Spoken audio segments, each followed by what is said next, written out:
My name is wokefatti. I'm a fat, white trash communist. Today I'm going to be reading The Communist Manifesto. Written by Karl Marx and Friedrich Engels, it's meant to outline the views of the Communist Party. So let's get started. It's the Manifesto of the Communist Party by Karl Marx and Friedrich Engels. This is an authorized English translation, obviously. The preface is by Friedrich Engels. He says, "This manifesto was published as the platform of the Communist League, a working men's association, first exclusively German, later on international, and under the political conditions of the continent before 1848, unavoidably a secret society. At a Congress of the League held in London in November 1847, Marx and Engels were commissioned to prepare for a publication to complete a theoretical and practical party program.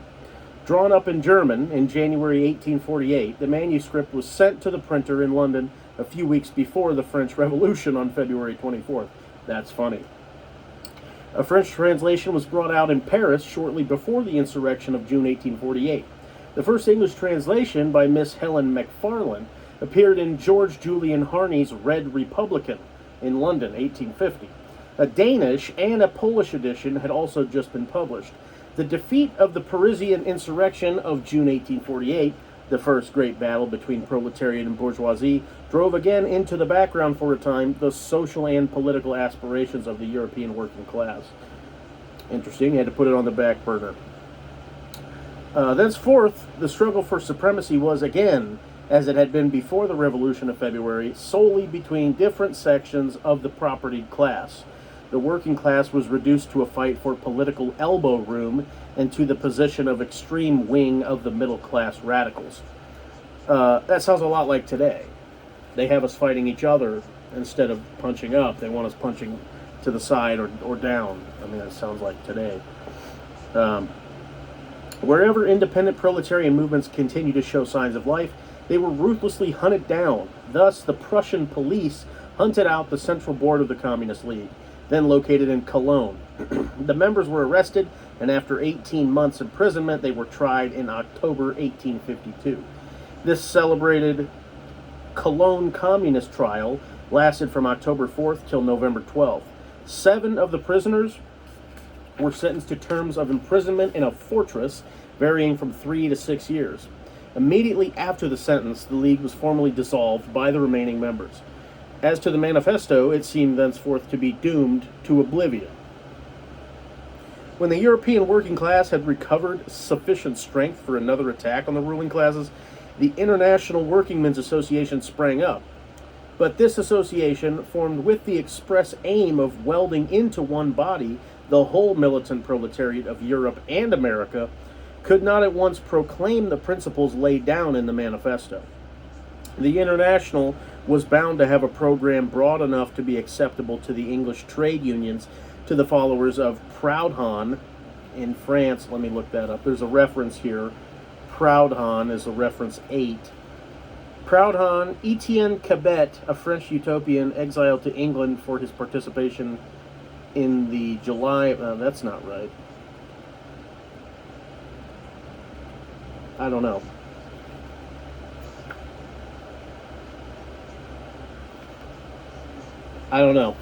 Anyway, followers of Proudhon in France, Belgium, Italy, and Spain, and to the Lassallians in Germany. Marx, who drew up this program to the satisfaction of all parties, entirely trusted to the intellectual development of the working class, which was sure to result from combined action and mutual discussion. The very events and vicissitudes of the struggle against capital, the defeats even more than the victories, could not help bringing home to men's minds the insufficiency of their various favorite nostrums. Fuck if I know what that means. In preparing the way for a more complete insight to the true conditions of working class emancipation. And Marx was right. The International, on its breaking up in 1874, left the workers quite different men from what it had found them in 1864. Proudonism in France, Lassallianism in Germany were dying out, and even the conservative English trade unions, though most of them had long since severed their connection with the International, were gradually advancing towards the point at which, last year at Swansea, their president could say that in their name, continental socialism has lost its terrors for us. In fact, the principles of the manifesto had made considerable headway among the working men of all countries. The manifesto itself thus came to the front again. Since 1850, the German text had been reprinted several times in Switzerland, England, and America.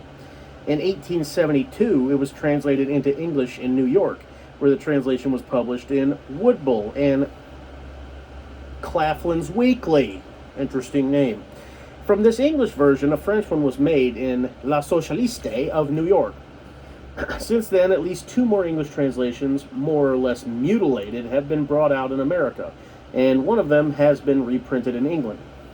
The first Russian translation, made by Bakunin, was published at Herzen's colloquial office in Geneva, about 1863. A second one by the heroic Vera Zazulich, also in Geneva, in 1882. A new Danish edition is to be found in Socialdemokratisk Bibliothek. I don't know, bro. I don't know the fucking shit. In Copenhagen, 1885. A fresh French translation in La Socialiste Paris, 1886.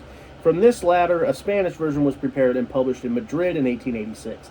Not counting the German reprints, there have been at least 12 editions. An Armenian translation, which was to be published in Constantinople some months ago, did not see the light, I am told, because the publisher was afraid of bringing out a book with the name of Marx on it. Go figure. While the translator declined to call it his own production. Of further translations into languages, I have heard but have not seen. Thus, the history of the manifesto reflects, to a great extent, the history of the modern working class movement. At present, it is undoubtedly the most widespread, the most international production of all socialist literature. The common platform acknowledged by millions of working men from Siberia to California. Yet, when it was written, we could not have called it a socialist manifesto. By socialists in 1847 were understood, on the one hand, the adherents of the various utopian systems, Owenites in England, Fourierists in France, both of them already reduced to the position of mere sects, and gradually dying out. On the other hand, the most multifarious social quacks, who by all manners of tinkering profess to redress, without any danger to capital and profit, all sorts of social grievances, in both cases men outside the working class movement, and looking rather to the educated classes for support.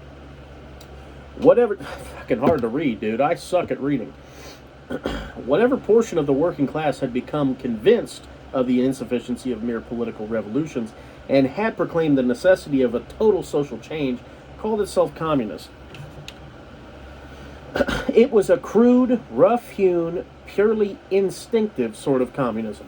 Still, it touched the cardinal point, and was powerful enough amongst the working class to produce the utopian communism of Cabet in France and of Wheatling in Germany. Thus, in 1847, socialism was a middle-class movement, communism a working-class movement. And it is today. Democratic socialists are often middle-class radical liberals, is what I have seen in my experience, at least. People who are too scared to say the C word, you know. And as our notion from the very beginning, sorry, I skipped one. Thus, socialism was on the continent at least respectable. Communism was the very opposite. Exactly. Socialism, people, they don't mind saying that word, but you say the word communism and then now suddenly it's a big problem. So, as our notion from the very beginning was that the emancipation of the working class must be the act of the working class itself, there could not be doubt as to which of the two names we must take. Moreover, we have ever since been far from repudiating it. The manifesto being our joint production, this is Engels and Marx, joint production, I consider myself bound to state that the fundamental proposition which forms its nucleus belongs to Marx. That proposition is that in every historical epoch, the prevailing mode of economic production and exchange, and the social organization necessarily following from it, from the basis upon which is built up, and from which alone can be explained the political and intellectual history of that epoch, the consequently the whole history of mankind. Fuck me in the ass. Holy shit. Finish your sentence, Engels. How many commas do you need? Fuck. Holy shit. Where am I at here? Okay. I got lost. Has been a history of class struggles, contests between exploiting and exploited, ruling and oppressed classes. That the history of these class struggles, from a series of evolutions in which nowadays a stage has been reached where the exploited and oppressed class, the proletariat, cannot attain its emancipation from the sway of the exploiting and ruling class, the bourgeoisie, without, at the same time and once and for all, emancipating society at large from all exploitation, oppression, class distinctions, and class struggles. This proposition, which in my opinion is destined to do for history what Darwin's theory has done for biology, we, both of us, had been gradually approaching for some years before 1845. How far I had independently progressed towards it, it is best shown by my Condition of the Working Class in England, which is another pamphlet written by Engels, which I may read on this channel at some point if you would like me to. But when I again met Marx at Brussels in spring 1845, he had already worked out and put it before me, in terms almost as clear as those in which I have stated it here. From our joint preface to the German edition of 1872, I quote, "However much of the state of things may have altered during the last 25 years, the general principles laid down in this manifesto are, on the whole, as correct today as ever. Here and there, some detail might be improved. The practical application of the principles will depend, as the manifesto itself states, everywhere and at all times on the historical conditions for the time being existing, and for that reason no special stress is laid on the revolutionary measures proposed at the end of Section 2. That passage would in many respects be very differently worded today." And when he says today, he's probably not even talking about today, still written in the 1800s, so that's the thing, is you need to translate some of these things into what life is like now. Marx didn't know about fucking generative AI and smartphones. That doesn't mean he's wrong, it just means we need to take all that into account. Let's see, where am I at here? In view of the gigantic strides of modern industry since 1848, and of the accompanying improved and extended organization of the working class, in view of the practical experience gained, first in the February Revolution, and then still more in the Paris Commune, where the proletariat for the first time held political power for 2 whole months, this program has, in some details, been antiquated. One thing especially was proved by the Commune, viz. That the working class cannot simply lay hold of the ready-made state machinery and wield it for its own purposes. See the Civil War in France, addressed by the General Council of the International Workingmen's Association of 1871, where this point is further developed. Further, it is self-evident that the criticism of socialist literature is deficient in relation to the present time, because it comes down only to 1847. Also, that the remarks on the relation of the communists to the various opposition parties, Section 4, don't know what that means, although in principle still correct, yet in practice are antiquated because the political situation has been entirely changed, and the progress of history has swept from off the earth the greater portion of the political parties there enumerated. But then the manifesto has become a historical document, which we have no longer any right to alter. The present translation is by Mr. Samuel Moore, the translator of the greater portions of Marx's Capital, Das Kapital. We have revised it in common, and I have added a few notes explanatory of historical allusions. That is from London, January 30th, 1888. So in 1888, he's already saying you have to adjust some of the things that we've written for today. And that was a 40-year difference. We're in 2026 now. What do you think he'd say about, so obviously you have to make some adjustments. So, Manifesto of the Communist Party by Karl Marx and Friedrich Engels. We've reached page 8. The preface is over. I will see you in the next episode. This is a white trash, fat communist reading the Communist Manifesto. Take care of your neighbors.